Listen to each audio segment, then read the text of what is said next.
మనకి జరుగుతున్నటువంటి ఎన్నికలన్నీ ఒకటి స్పష్టంగా తెలియజేస్తున్నాయి. హిందువులు కళ్ళు తెరుస్తున్నారు. ఎక్కడ?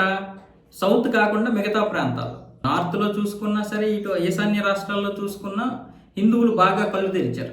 కానీ మన సౌత్ ఇండియాలో మాత్రం కళ్ళు తెరవడం లేదు. కళ్ళు తెరిస్తే తెలంగాణలో కాంగ్రెస్కి ఎందుకు ఇస్తారు? కర్ణాటకలో కాంగ్రెస్ని ఎందుకు కూర్చోబెడతారు? కేరళంలో మళ్ళీ కాంగ్రెస్ ఎందుకు వస్తుంది?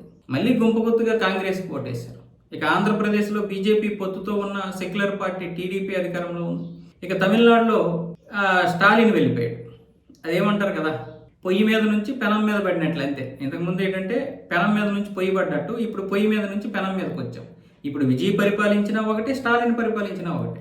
అధికార మార్పిడి జరిగింది కానీ పరిపాలన మార్పిడి అయితే జరగలేదు. మీరు కావాలంటే మరొక సంవత్సరం చూడండి, విజయ్ మొత్తం సేమ్ యాస్టీజ్గా స్టాలిన్ లాగే పరిపాలిస్తాడు. స్టాలిన్ కంటే కరడగట్టిన క్రిస్టియన్.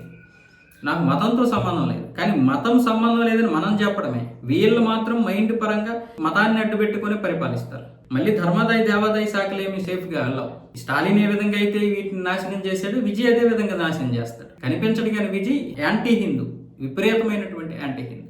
సినిమాల్లో చాలా వరకు పైత్యాన్ని చూపిస్తాడు, బయట కూడా పైత్యాన్ని చూపిస్తాడు. మీరు కావాలంటే మరొక సంవత్సరం 2 సంవత్సరాల పరిపాలన తర్వాత చూడండి. అలాగే కశ్మీర్లో నార్త్ ప్రజలు ఏ విధంగా మారారు చూడండి. అక్కడ హిందువులు గుంపగొత్తుగా ఎంతవరకు ఉన్నారో అంతవరకు కూడా బీజేపీని గెలిపించడానికి ప్రయత్నం చేశారు. కశ్మీర్లో 46 మ్యాజిక్ ఫిగర్, 29 బీజేపీకి రావడం తక్కువేమీ కాదు. అక్కడ కూడా హిందువుల్లో మార్పు మొదలైంది. హర్యానా కాంగ్రెస్ రావాలి లాస్ట్ టైం, కానీ రాహుల్ గాంధీ పుణ్యమాని హిందువులు మేలుకొని బీజేపీకే అధికారం కట్టబెట్టారు. మధ్యప్రదేశ్, మహారాష్ట్ర, బీహార్, ఢిల్లీ, వీటన్నింటిలో మీరు చూసుకుంటే హిందువుల్లో భారీగా మార్పు వచ్చింది. ఇప్పుడు జరిగినటువంటి ఎన్నికల్లో కూడా అస్సాంలో 2 సార్లు అధికారంలో ఉన్నారు కదా, సర్వసాధారణమైనటువంటి వ్యతిరేకత ఉండాలి కదా, ఉంది. వ్యతిరేకత ఉన్నా ఇప్పుడు మళ్ళీ బీజేపీని ఓడిస్తే రోహింగ్యాలతో మళ్ళీ మనం ఫైట్ చేయలేము. రోహింగ్యాలని వాళ్ళు తీసుకొస్తారు కాంగ్రెస్ వాళ్ళు. అందుకనే హిందువులందరూ కూడా గుంపగొత్తుగా మళ్ళీ కసిగా ఓటేశారు ఏది బీజేపీకి. వాళ్ళకి అర్థమైపోయింది, మనకు కలగాలి, మనం బ్రతకగలగాలి అంటే రోహింగ్యాలు ఉండకూడదు, వీళ్ళు ఉండకూడదు అంటే బీజేపీ అధికారంలో ఉండాలి. కాంగ్రెస్ వస్తే మళ్ళీ కథను మొదటికి తీసుకొస్తుంది. అందుకోసమని అస్సాంలో తిప్పు కొట్టేశారు. అసలు ప్రతిపక్ష హోదా వస్తే రావచ్చు కాంగ్రెస్కి, కానీ అధికారం అనే దానికి ఆమడ దూరంలో ఉండిపోయింది. అంటే అంత కసిగా వేశారు.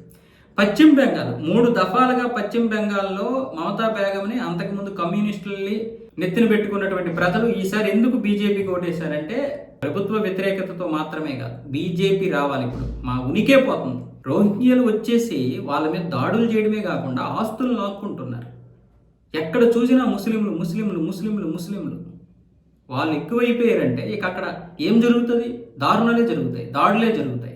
అది హిందువులు గ్రహించారు. ఇప్పటికైనా మనం మేల్కోకపోతే కష్టం అని వాళ్ళు నమ్మి కసిగా ఓట్లేశారు. కానీ మీరు ఇటువైపు జరిగినటువంటి 3 ఎన్నికలు చూడండి, పుదుచ్చేరి, తమిళనాడు, అలాగే కేరళ. పుదుచ్చేరి బీజేపీ అక్కడ పొత్తు పెట్టుకున్నటువంటి అయితే ఉందో ఎన్ఆర్సీ అంటే ఎన్ఆర్ కాంగ్రెస్, రామస్వామి గారు ఆయన కాంగ్రెస్ గెలిచినా అక్కడ కాంగ్రెస్ అనేది గెలిచింది. మీరు అది గుర్తుపెట్టుకోవాలి. అంటే అక్కడ ఆయన కాంగ్రెస్ నుంచి విడిపోయారు. వీళ్ళందరూ తోక పార్టీలు ఇవన్నీ కూడా. కాకపోతే కాంగ్రెస్కి ఈ యాంటీ హిందూ ఏదైతే ఉన్నారో లేదా యాంటీ నేషనల్ పార్టీలు అయినటువంటి టీఎంసీ, డిఎంకే ఇలాంటి పార్టీల చేతిలోకి అధికారం వెళ్లకుండా జాగ్రత్త పడి, మనకు అధికారం రాకపోయినా పర్లేదు కానీ శత్రువు చేతికి అధికారం వెళ్ళకూడదనే ఉద్దేశంతో ఇప్పుడు బీజేపీ చేస్తున్నటువంటి ప్లాన్లు ఇవన్నీ. ఇప్పుడు కేరళంలో చూసుకున్నట్లయితే కాంగ్రెస్కి మళ్ళీ ఓట్లేశారు. ఎల్డీఎఫ్ లేదనుకుంటే కాంగ్రెస్, మరి బీజేపీ ఆప్షన్ ఉంది కదా, బీజేపీకి ఓటు వేయొచ్చు కదా. కేరళలో హిందువులు లేరా? కేరళలో 52% ఉన్నారు. మరి అలాంటప్పుడు సగం సీట్లైనా రావాలి కదా బీజేపీకి. మరి ఎందుకు ఓట్లు వేయలేదు? ఎందుకంటే ఓట్ల సమయానికి హిందువులు ఏమారుస్తున్నారు. వాళ్ళు హిందువులు కళ్ళు తెరడం లేదు.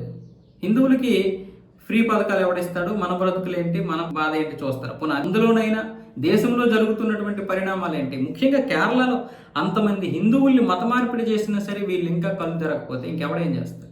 తమిళనాడు అయినా సరే, మీరు తమిళనాడులో చూసుకున్నట్లయితే మళ్ళీ సేమ్ యాస్టీజ్గా క్రిస్టియన్స్కే ఓట్లేసారు. అది హిందువులకి ఇది ఉండదు, వీడి క్రిస్టియన్ వీడి ముస్లిం అని ఉండదు, కానీ వాళ్ళకి ఇది ఉంటుంది.